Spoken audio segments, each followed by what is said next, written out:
جس پر وہ مٹھیاں بھینچ کر رہ گیا تھا، اور اگلے ہی پل اس نے افق کو کہا تھا، تو پھر اس کو ساتھ کیوں لے کر گئی تھی؟ اس کی حیثیت بھی تو ملازم سے بڑھ کر نہیں ہے نا، اس کو بھی یہیں چھوڑ جاتی۔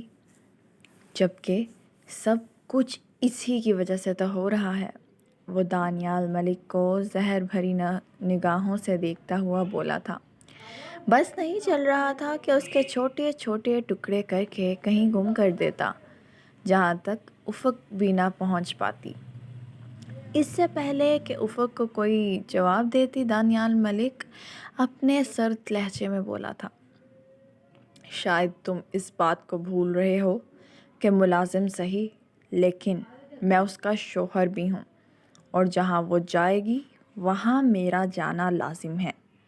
اس کی حفاظت کرنا میرا فرض ہے، اور میں اس کو تنہا نہیں چھوڑ سکتا، سمجھے تم؟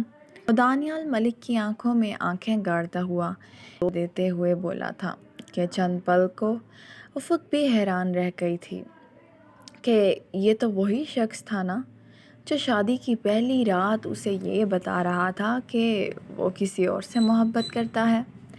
پھر آخر اس کو اپنی انچاہی بیوی کی اتنی فکر کیوں ہونے لگی تھی؟ اس کو دیکھتے ہوئے تفکر سے سوچنے لگی تھی کہ اس کے دل میں افق کے لیے کوئی جذبات، مگر دانیال ملک کا چہرہ نہ پڑھ پائی تھی۔ اس کے اندر جھانکنا اس کے لیے سب سے مشکل کام تھا، اس لیے وہ سر جھٹک کر رہ گئی تھی۔ کمینے، اپنی بکواس بند رکھ، سمجھا؟ تیری وجہ سے ہے سب، اگر بیچ میں نہ آتا تو میری افق قربانی نہ دینی پڑتی۔ وہ ایک بار پھر دونوں آمنے سامنے ہوئے تھے، جس پر وہ بھی دو بدو بولا تھا، اپنی زبان سے میری بیوی کو میری افق کہنا بند کرو، اب وہ تمہاری کچھ نہیں لگتی۔ وہ جیسے جلتے توے پر بیٹھا ہوا بولا تھا، بس نہیں چل رہا تھا کہ اس کی زبان نوچ لیتا، جس سے بار بار وہ اس کی محبت کو اپنا کہہ رہا تھا۔ ان کو ایک دفعہ پھر ایک دوسرے کا جان کا پیاسا ہوتے دیکھ افق سر تھام کے رہ گئی تھی، اور اس نے عمر کو اشارہ کیا تھا کہ پلیز ان کا کچھ کریں۔ عمر صاحب بھی ان دونوں کے بیچ میں آ کے انہیں الگ کر پائے تھے، اور افق ان دونوں سے کچھ بھی کہے بغیر اوپر اپنے کمرے آنے لگی تھی۔ جب اس کو اوپر فوراً دانیال ملک بھی اس کے پیچھے گیا تھا، جبکہ پیچھے پلٹتے وہ شہرام پر طنزیہ مسکراہٹ اچھالنا نہ بھولا تھا کہ دیکھو میں اس کے ساتھ ہوں۔ شہرام، تم بار بار کیوں اس کے پیچھے جب وہ تمہیں بھاؤ نہیں دیتی تو تم بار بار اس کو کیوں پکارتے ہو؟ انسان کو وہاں نہیں جانا چاہیے جہاں اس کی اہمیت نہ ہو۔ لیلا اس کو یوں افق کے ہاتھوں بے عزت ہوتے دیکھ کر چپتے لہجے میں بولی تھی، جس پر وہ کھا جانے والی نظروں سے لیلا کو دیکھنے لگا تھا۔ سیم گوز فار یو لیلا، تمہیں بھی وہاں محنت نہیں کرنی چاہیے جس کے دل میں تم کبھی جگہ نہیں بنا پاؤ گی۔ یہ کہتا وہ اپنے لفظوں سے لیلا کے منہ پر تماچا مارتا وہاں سے جا چکا تھا۔ پیچھے لیلا جلتی گڑتی رہ گئی تھی، آنکھوں سے شکست کے آنسو جھلک رہے تھے، اور وہ نفرت بھری نگاہوں سے افق کے بند کمرے کو دیکھ رہی تھی، جہاں اس کی خوشیوں کی قاتل تھی۔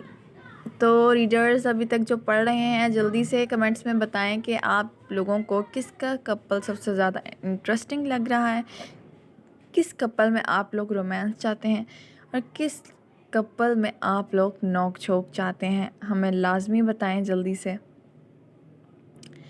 تم کیوں آ گئے؟ یہ تمہارا کمرہ تو نہیں؟ وہ اسے تندھی نظروں سے تکتے بولی، میں تمہارا شوہر ہوں، آ سکتا ہوں۔ وہ کندھے اچکاتا بیڈ پر بیٹھتے بولا، تو وہ اس کی جرأت کو داد دیتی رہ گئی، کیا تم مجھ سے محبت کرتے ہو؟ اس کی اچانک بات پر وہ دنگ ہی تو رہ گیا۔ کرتے ہو تو تمہاری پہلی محبت کا، کیونکہ محبت شراکت نہیں مانگتی، اور تم شہرام سے جلتے ہو، جب میرے کرنے کی کوشش تب تم مجھ پر حق جتاتے ہو، ایسا کیوں؟ افق اسفندیار خان، اور سختی سے اس کا نام لیتے بولا۔ افق دانیال ملک، تصحیح کرو، اس کی بات پر اس کے دل میں میٹھی سی کسک ہوئی تھی۔ سنو، دانیال ملک افق کی آنکھوں میں غور سے دیکھنے لگا تھا۔ بہت سالوں کے بعد دانیال کو ان گہری آنکھوں میں دیکھنا نصیب ہوا تھا جو یقیناً اسفندیار کے زخمی ہونے پر دیکھا تھا۔ تمہیں شہرام سے کتنی محبت ہے؟ اس کی بات پر وہ خاموش ہی رہی تھی۔ نہ انکار کیا تھا نہ اقرار۔ لگتا ہے بہت محبت ہے، تبھی تو بتا نہیں پا رہی۔ اتنی کہ تم شراکت برداشت کرنے سے بھی باز نہ آئی، اپنی محبت اس لیلا کو دے دی۔ دانیال کی بات سن کر وہ شوق ہوئی تھی۔ دانیال کے ہاتھ مٹھی کی صورت بند ہوئے تھے غصے سے۔ ابھی تک ریڈرز جس نے جلدی سے چینل کو سبسکرائب نہیں کیا، جلدی سے سبسکرائب کر دیں، اپنی رائٹر کو سپورٹ کریں۔ اتنی مشکل سے میں لکھتی ہوں اور آپ لوگ اچھا سا رسپانس نہیں دیتے تو میرا دل ٹوٹ جاتا ہے، ہمارا دل ٹوٹس۔ جلدی سے ایپیسوڈ کو جو پڑھ رہے ہیں جلدی سے لائک کر دیں۔ ایک لائک کرنے میں آپ کو کیا جاتا ہے یار، اور ایک دفعہ سبسکرائب کر دیں اور ایک اچھا سا کمنٹ کر دیں اور اپنے ایک دوست کے ساتھ شیئر کر دیں تو ہمارا دن بن جائے گا۔ تو چلیں ہم آگے کنٹینیو کرتے ہیں۔ تمہیں مجھ سے پوچھنے کا کوئی حق نہیں جب تم خود کسی اور سے محبت کے دعوے کر چکے ہو۔ وہ اس سے ایک قدم دور ہوتے بولی، جب وہ اس کی کلائی تھامتے جھٹکے سے اسے اپنے قریب ترین کر گیا تھا۔ بے شک، مگر ان آنکھوں میں اپنے علاوہ مجھے کسی اور کی پرچھائی بھی ناگوار ہے۔ وہ اس کی جھیل سی آنکھوں پر باری باری لب رکھتے بولا تھا کہ وہ ساکت برف کا مجسمہ بنی رہ گئی تھی۔ یہ کیا کر دیا تھا اس شخص نے کہ وہ ہل بھی نہیں پا رہی تھی؟ اس کے رخسار لمحے میں سرخ پڑنے لگے تھے، جبکہ پلکیں تیزی سے لرزنے لگی تھیں۔ پلکوں پر جیسے منو بوجھ آ پڑا تھا۔ وہ آنکھیں اٹھا کر اس کی آنکھوں میں نہیں دیکھ پا رہی تھی۔ آخر کیسے دیکھتی ان آنکھوں میں، اس نے دیکھنے لائق جو نہ چھوڑا تھا۔ اس کی حالت پر مسرور ہوتا وہ واش روم میں بند ہو گیا تھا، جبکہ وہ اپنے 180 کی سپیڈ سے دھڑکتے دل سمیت پیچھے بیڈ پر ڈھہ گئی تھی۔ ریت کے طوفان میں چھپی گولیوں کی آوازیں فضا چیر رہی تھیں۔ ایک ویران عمارت کے گرد سانول دشمنوں میں گھرا ہوا تھا۔ اس کے ساتھی زخمی ہو چکے تھے۔ وہ ایک دیوار کے پیچھے چھپا، مشین گن ہاتھ میں لیے بے ترتیب سانسیں لے رہا تھا۔ یہ شاید میری آخری لڑائی ہے، اس نے کرب سے سوچا۔ وہ بلیک کنگ سے بدلہ لینا چاہتا تھا، مگر وہ ایک بار پھر فرار ہو چکا تھا اور اپنے تمام خاص بندوں کو اس نے سانول کو مارنے بھیجا تھا، جو اس پر 3 اطراف سے گولیاں برسا رہے تھے۔ یقیناً آج اس کی موت پکی تھی۔ اس نے بے بسی سے آنکھیں بند کر لی تھیں۔ گولیاں ختم ہو چکی تھیں اور ساتھ ہی ہلاک، اور ابھی فورسز کو آنے میں وقت درکار تھا۔ اس سے پہلے کہ وہ لوگ آتے گولی مارنے کے لیے، تبھی ایک گرجدار آواز کے ساتھ زمین کانپ اٹھی تھی۔ دشمنوں کی طرف سے چیخوں کی آوازیں آنے لگی تھیں۔ دور سے ایک بلٹ پروف گاڑی دھول اڑاتی آ رہی تھی۔ دشمنوں کی طرف سے چیخوں کی آوازیں آنے لگی تھیں۔ دور سے ایک بلٹ پروف گاڑی دھول اڑاتی آ رہی تھی، جس کی رفتار بجلی جیسی تیز تھی۔ گاڑی سانول کے ارد گرد چکر کاٹنے لگی تھی، جیسے کسی شہزادے کی حفاظت کے لیے اس کی عوام کھڑی ہو۔ گاڑی کی کھڑکی کھلی اور باہر ایک نازک مگر فولادی ہاتھ نکلا، جس میں جدید ترین رائفل تھامی ہوئی تھی۔ انگلیاں جیسے ساز پر چلتی ہوئی ایک کے بعد ایک تھڑ تھڑ کرتے ٹریگر دبانے لگی تھیں۔ تڑ تڑ تڑ تڑ تڑ، دشمن ایک ایک کر کے زمین بوس ہونے لگے تھے۔ سانول کی سانس جس نے روکی، وہ اس لڑکی کے چہرے پر موجود پینتھر کا ماسک اور اس کے اندر سے جھانکتی سبز آنکھیں تھیں۔ یہ کون ہے؟ واپس چلو، ہم زیادہ نہیں بچے، بلیک کنگ کے ساتھی چلائے، مگر ہیزل نے انہیں مہلت نہ دی تھی، اور ایک کے بعد ایک بم اڑاتی وہ سب کو جہنم واصل کرتی چلی گئی تھی۔ جب ان میں سے صرف ایک بچ گیا، اس کے بھی ایک پاؤں اور ایک ٹانگ کو نشانہ بناتی وہ گاڑی سے اتر کر باہر آئی تھی۔ جان تو بخش دی تمہاری میں نے، تاکہ تم اپنے اس پالتو کتے کو جا کر بتا سکو کہ اس کی موت آ گئی ہے۔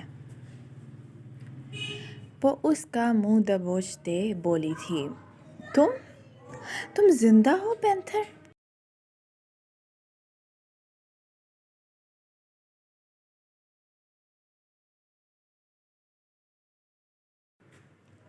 وہ کپ کپاتے بولا، تم سب کو مارنے سے پہلے مرنا میری توہین ہے بوکا۔ وہ اس کے بال دبوچتے اس کے چہرے پر تھوکتی بولی اور فائر کرنے لگی جب تک وہ بھاگ نہ گیا۔ چاہے وہ چہرہ چھپا لیتی مگر آنکھیں وہی گہری تھیں، پر اسرار سی جنہیں ساول پہچان گیا تھا۔ ساول کی آنکھیں حیرت سے پھیل گئیں، دل نے ایک بیٹ مس کی تھی۔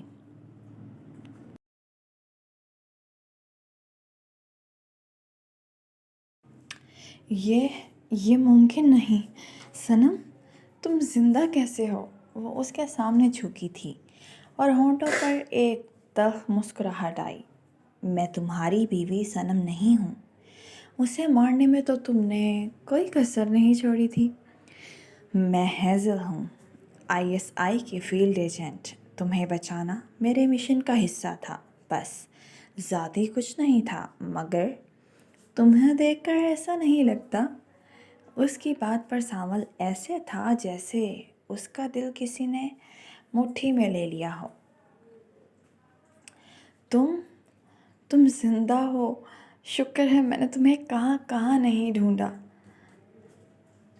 ساول کی آواز شدت اور احساس سے لبریز تھی۔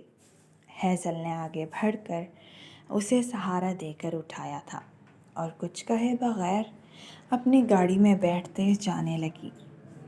صنم، وہ چلایا تھا، مگر وہ انسنی کر گئی تھی کیونکہ ساول کی مدد کو لوگ آن پہنچے تھے۔ کیسی لگی صنم عرف ہیزل کی انٹری؟